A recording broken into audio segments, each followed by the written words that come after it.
Are you serious? Are you serious? Folks, we got to pray for North Korea, the people there. I already know about Kim Jong-un. We all know the danger he is not to the world, but worse, what he's done to his own people.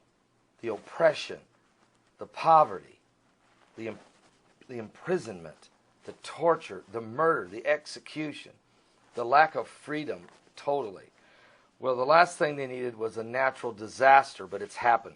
Floods in North Korea that have left hundreds of people dead or missing. It's the worst disaster to hit the country of North Korea since World War II. We have no idea. We can't get good news reporting out of there because they have no freedom of speech, which makes me a little nervous about this new First Draft coalition here, because that sounds like what might be coming our way. You can't find out what's going on because you have censorship or no freedom of speech. Well, what we do know is the official KCNA news agency, which means state controlled by Kim Jong-un, did not give exact numbers of those killed or unaccounted for. The United Nations said at least 138 people have died and 400 are missing after the torrential rains caused devastation in the country's far north. The floods along the Tumen River, which particularly marks the border with China and Russia, tore through villages, washing away buildings, and leaving thousands of people in urgent need of food and shelter. The flood that resulted from the typhoon that hit the northern portion of North Korea from August the 29th to September the 2nd was the worst disaster since the liberation from Japanese control rule in 1945. It also provided figures on the flood damage and those displaced for the first time. 68,900 people have been forced to flee their homes, compared to the United Nations numbers of 107,000.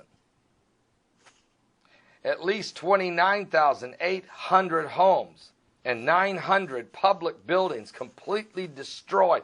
Folks, this is apocalyptic. This is catastrophic. This is cataclysmic.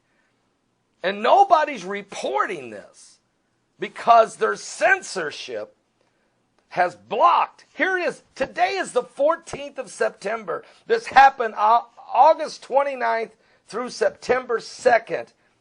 And nobody has reported the devastation to these poor people. And it's because of censorship. It's because of controlled media. Why do we need to control people's rights to speak or right to post a video on Google Plus or Twitter or Facebook or YouTube? Why? Because you're taking the power from the people. If you eliminate their voice, they have no choice. And so these folks will suffer horrendously and will be abandoned by the world because the world doesn't even know it happened, and we're finding out 2 weeks after it did. And we can't even help these people because they're government controlled by Kim Jong-un. Can't communicate with anybody in the world. It's impossible to communicate with this guy. Pray for the people of North Korea. I mean, really pray for these. God has to make miracles happen for some of these folks to live. And only He can do it. And pray for our freedom of speech. Pray. Are you saved? Give your life to Jesus Christ. The apocalyptic signs, extreme weather conditions, and everything that's happening is everywhere. We're running out of time.